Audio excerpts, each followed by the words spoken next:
Prajurit ingkang wantun godhangaken kursi palengganipun. Dadi ora ana sijining prajurit sing ngutangake palungguhan. Ya ya. Sawetara padha dikepedhakake ngono. Wis saged dawuh. Bali marang Kakang Regi Urupati Tunggul Pati. Paring dawuh Kanjeng.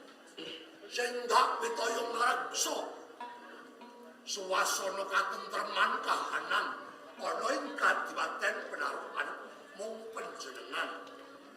Coba suasana lan katentreman ana ing Kadipaten Penarukan. Duh Kanjeng Dipati Tunggul Wulung. Saben-saben kula raja niti kawula wiwit saking pucuk gunung mandhap wonten ing Karang Pratisan sedaya sami alok tentrem ayem mahrifah loh jinawi. Ya ya. Boten kurang sandang pangan lan papan. Ya sabanjure Ingi dateng wewangunan-wewangunan wiwit saking papan pamulangan, papan panembahan lan panti usada sampun ketingal tumata lan warata Kanjeng. kaya ngono. Aturmu ndadekake bombong lan mongkok jurune ati. Mung wae Kakang nganti aku nganakake pisuwanan agung pancen ana bab sing bakal tak rembug. Nah, menika Kanjeng dadosaken tandha pitakon saklebeting manah. Jalaran menika dede dinten pisuwanan Ya, dene Kanjeng Dipati ngempalaken sedaya pungganing negari ingkang sepados ngempal wonten Pendhapi Agung Kadipaten Penarukan. Estunipun wonten napa Kanjeng? Kakang Tunggul Pati lan kabeh prajurit padha dimangerten Kadipaten Penarukan kabah perintah ana ing Kasultanan Demak Bintoro. Leres. Kadipaten Penarukan kuwi Poncot Wetan. Ana ing Jawa sisih wetan. Kiandan ana ing Kasultanan Demak Bintoro. Pendak taun sepisan aku osok glondong pangar-marem wujud upeti lan pajek. Sepisan sing angka loro. Kalamun tok aku ora sowan ana ing Demak, tentu aku dicenges, aku diencepi lawan Kanjeng Sultan Trenggono ing Kasultanan Demak. Nah, iki wigatine ngestokake gawe Bapa Walang Sungsang. Awake dhewe iki wong Jawa. Aja nganti ilang jawane. Jalaran Penarukan sawise kabawa perintah ana ing Kasultanan Demak Bintoro. Budaya kang ngrembaka adat istiadat tata cara Jawa sithik mbaka sithik kalindes marang kabudayan manca. Lho, wong Jawa kok ora ngerti Jawane. Iki jenenge Jawa. Ana wong Jawa kok ora ngerti basane Jawa. Iki wong Jawa. Lah, dawuh pangandikane Guru Walang Sungsang supaya Penarukan kuwi katon kuncara kasosroing jagat kudu bisa mbalekake kajayan ana ing Kraton Majapahit do ing nguni. Kanthi kuwi kabeh para prajurit prajurit ditata kawula padha dibiyawarakake wiwit dina iki aku pengen nguwalake pranatan ana ing Kasultanan Demak Bintoro. Aku pengen mandiri pribadi wiwit dina iki aku bali lho ana ing Kasultanan.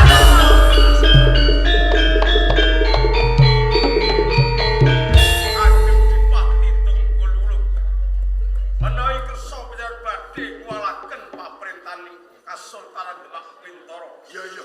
Kula condong sanget jalan kula ngantos wekdal sakmenika dari saged lenggono menawi punjer pemerintahan menika dumunung wonten ing Kasultanan Demak Bintoro. Pramila saking menika Kanjeng Dipati benjang nopo kula badhe kerangsek tumuju wonten ing Kasultanan Demak Bintoro damel geger Demak Bintoro kan. Ora susah dadak ngambali weca. Wiwit dina iki untapke prajurit ana ing Kadipaten Penarukan luruk perang ana ing Kasultanan. Sendika dawuh kepareng Sawetara pisuwan ayo. Monggo Pasuwan tambalan.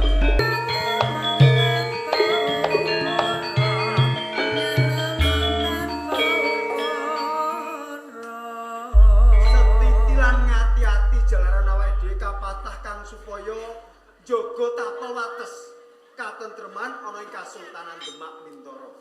Yen to nganti ana pawongan kang nyujanani wajib kok takoni jalaran Kanjeng Sultan ora ngeparengake tamu kang bakal munggah ing Kasultanan Demak.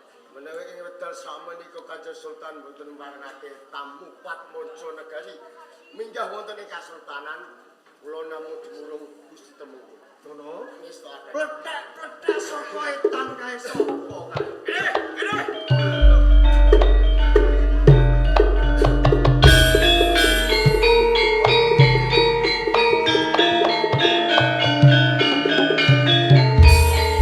Brengose aku ora pangling. sapa Iki rak pepate ana ing Kadipaten Penarukan. Ya, Pra.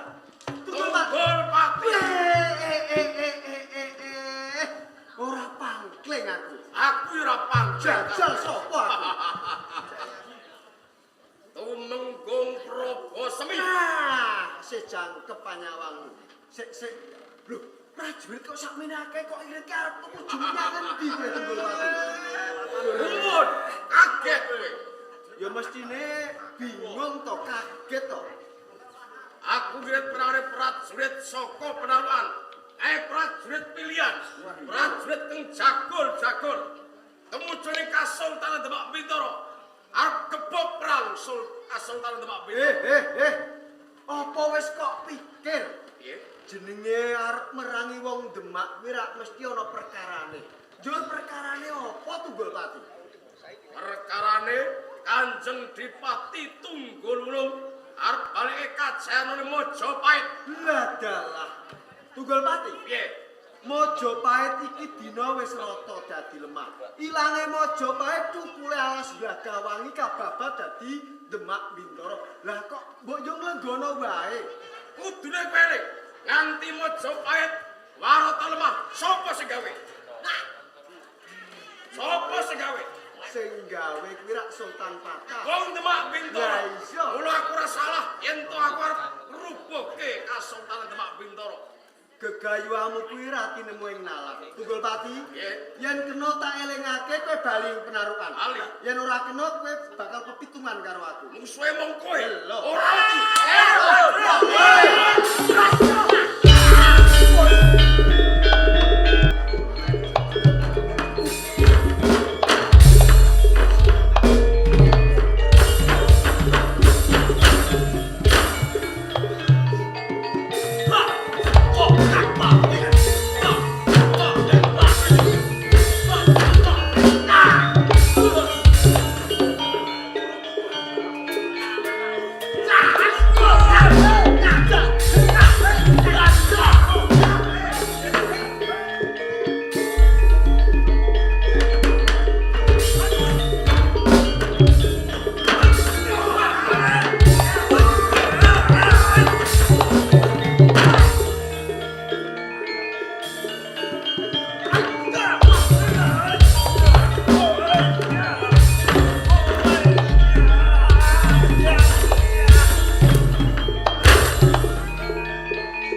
siji wae Surat Prajurit. Sopo kondo? Prajurit. Loh, Ene. Median. Jajak. Piye? Edap tenan. Ali. Apa nekat wani? Aku gelem bali yen wis jengkelan dadi Wes. Prajurit. Kasihan. Wah, ayo.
Jember-jemberit jagat.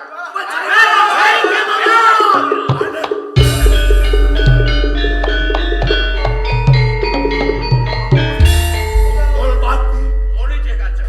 bandur nglolos pusaka arep kanggo Menika tumenggung Prabu Semi agol-agolipun Demak Bintoro. tumenggung Prabu Semi. Sampun kula pikut. Sik. Aku kok mambu kembang. Gandane kaya ngene iki kembang opo? Kowe jenenge kembang. Mboten. Pak, Apa sliramu teh? kula niki setengah dukun. Prabu Semi niki nembe kalih dinten. Walah dalah. Ijab. Iki gondo kembang. Apa iki nganten anyar teh? Lah kok mboten ngenteni sepasar rong dina kok mangkat niku. Iki nganten anyar apa? Makane dijejak kene. kalah karo buto. Wah, Prabu Semi. Kowe senopati saka Demak Bintoro. Saiki wis kepikut, wis sekarang ket prajurit penarukan. Kula nyuwun urip. Jejak pisan. Yen kowe njaluk urip kowe ngaku karinggiane Kasultan Demak Bintoro Apa? ki apa? Karinggane piye? Mboten jono ora. Mboten ora. Kita.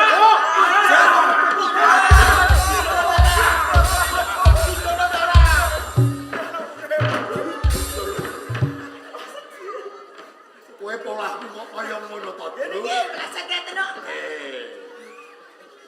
Apa Semi? Yen kowe ora gelem ngaku, ya kowe bakal tak siksa, bakal tak piloro. Kowe tak papanan ke ning patu jalan, yen esuk tak gelarke seng. Kowe tak pakani sego mangan. Jejak. Yen sore tak pakani sego garing. Karo sentrat. Yen bosok ning kuman. Sawetara prajurit. Aja dipateni.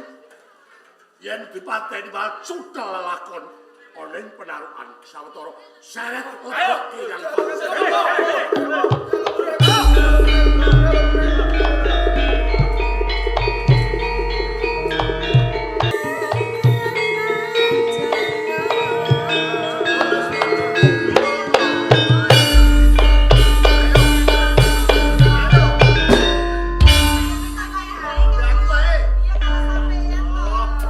Sing disaiki rek sing hati-hati yo. Sing hati-hati Mas Podo. Ojo nganti meleno. Aku maju. Dan. Aduh. Sing koncer kok iki piye to? Ganti sawiji. Ayo kowe. Aku maju kok kowe sing maju. Ya wis ayo hati-hati. Wes.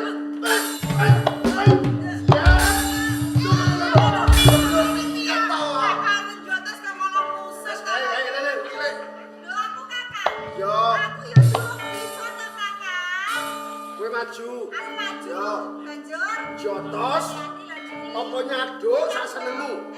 Nah, ayo. Siap. Baik. Baik.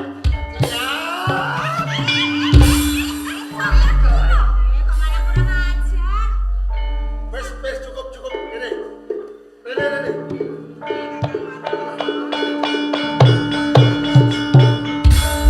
Adi Condrosari, Condrowati lan kowe Condrowulan. Aku percaya ngenani olah bela raga.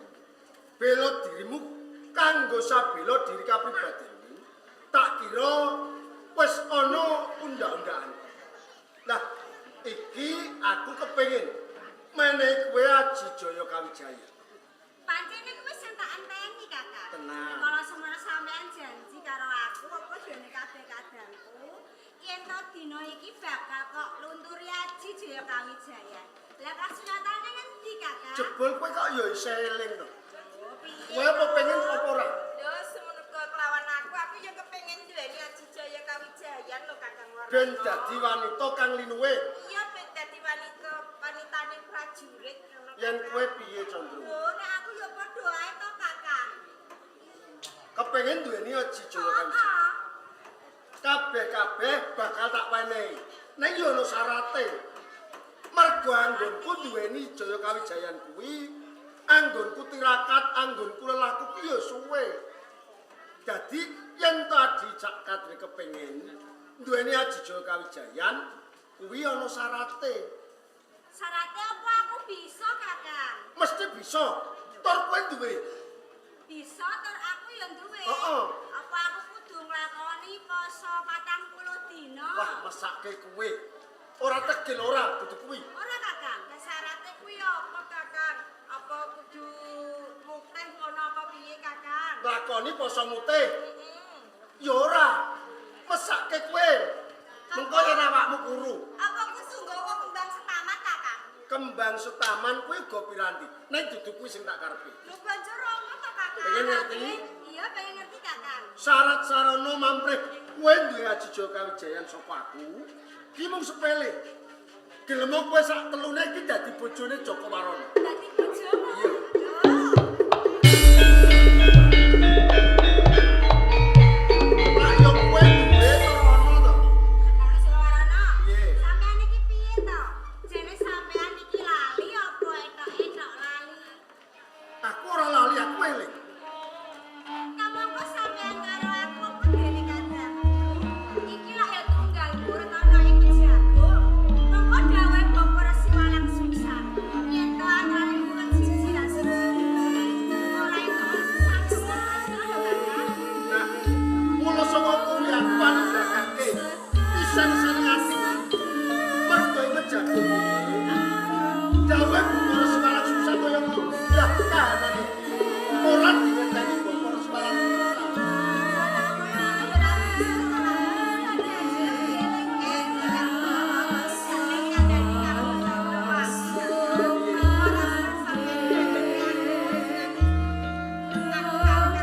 Ora bisa ora takut.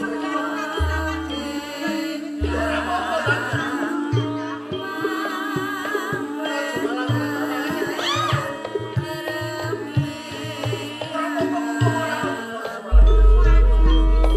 Engkau mau kadenganan Bapak Resi Walang Sungsang, aku bakal tanggung jawab. Tenang, mumpung ora ono Bapak Resi Walang Sungsang.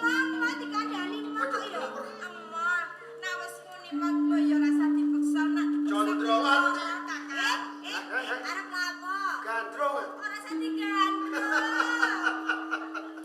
Condrowati, aku tresno.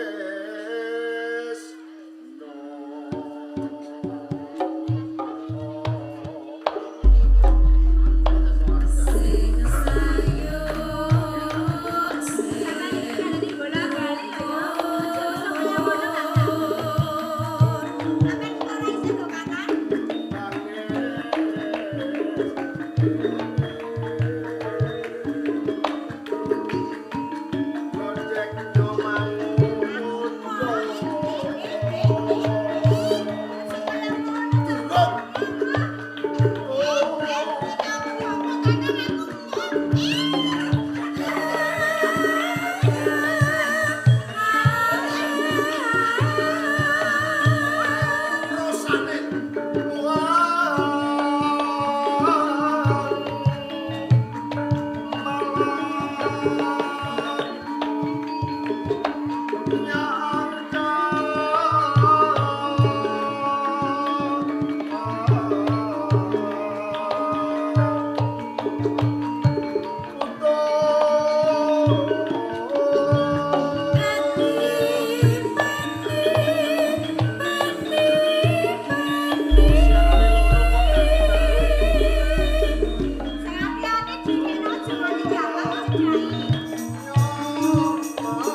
Kakang. Tenan. Lho, durung ae tak ladeni. Wong telu wae ambekanmu Senin Kemis, tak lakon tak ladeni sampai andang mati.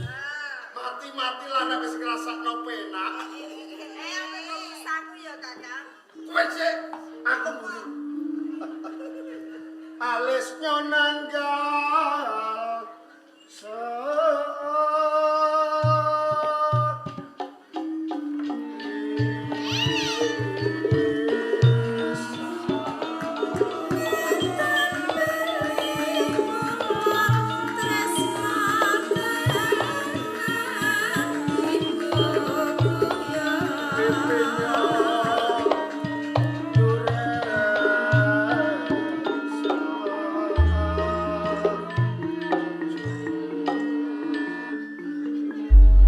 Condrawati, Condrasari lan Kocandra.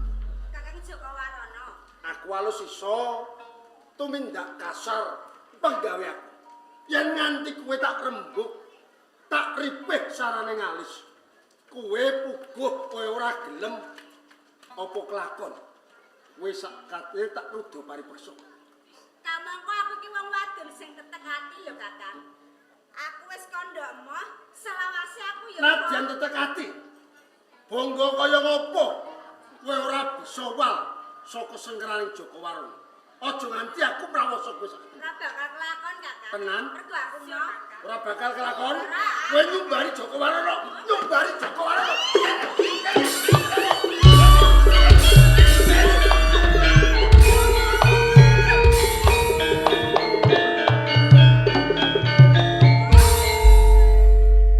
Warono. Arep tumindak apa karo Condrawati, Condrasasi lan Condrawulan? Ayo jawab. Nggih, pangapunten. Kula tresno Adi Condrasari, Condrawati, Kowe tresno.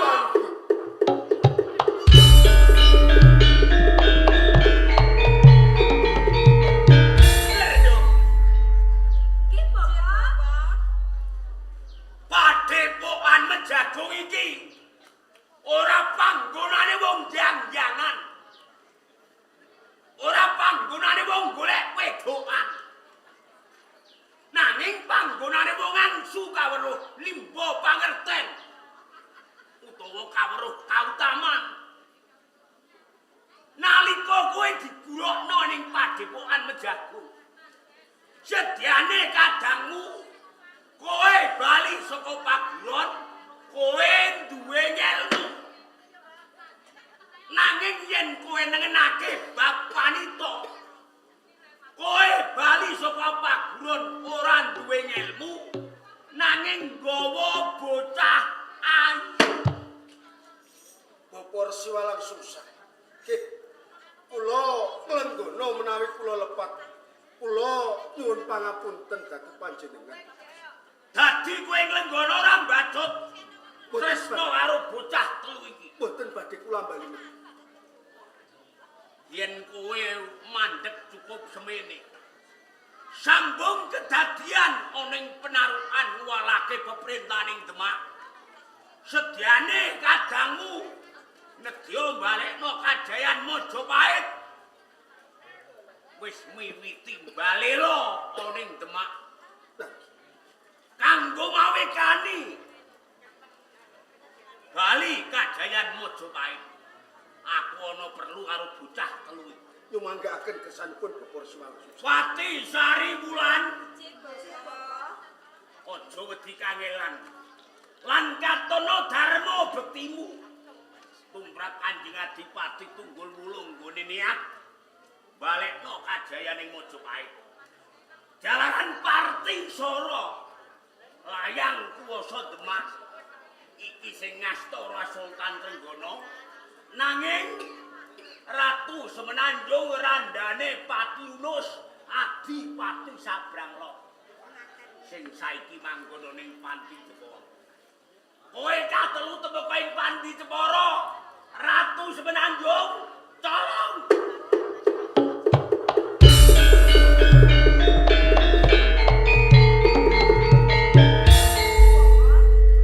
Menawi kula kedah nidra Ratu Semenanjung, kula nyuwun pangestu pinjenengan, kula nyuwun Sing hati-hati laku dedemitan yo ana tampane.